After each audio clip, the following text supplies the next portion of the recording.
పవన్ కళ్యాణ్ గారిని assembly gate కూడా తాకనీయం అని పెద్ద పెద్ద డైలాగులు చెప్పారు.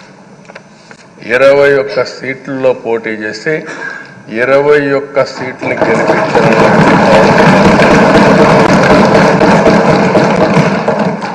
వైనాట్ 175 అని చెప్పి 11 కూడా తెచ్చుకోలేని నాయకత్వం.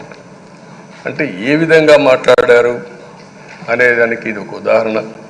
ఆ రోజు పవన్ కళ్యాణ్ గారు చాలాసార్లు, నేను కూడా అన్నాను, బయట చాలామంది అభినందించారు.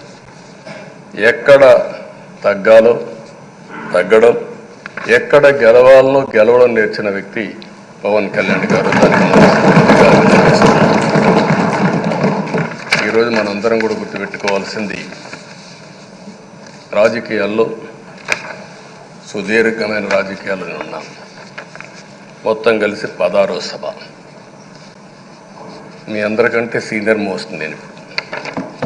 8 + 1 9వసారి, అంటే 16 సభల్లో 16వ సభ 9 సభల్లో ఉన్నాను.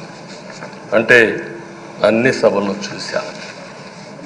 నా జీవితంలో ఎప్పుడూ చూడని సభ మొన్న జరిగిన సభ, 15వ శాసనసభ. కానీ ఇప్పుడు నేను కోరుకునేది మీ దగ్గర నుంచి,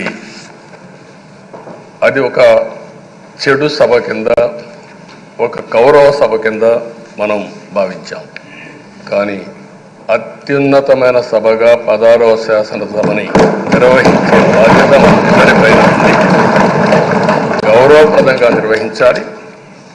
అదే సమయంలో ఇక్కడుండే ప్రతిపక్షాల దృష్టిలో పెట్టుకొని కాదు, 24 గంటలు మనం ప్రజలతో ఉండాలి. ప్రజాప్రభుత్వం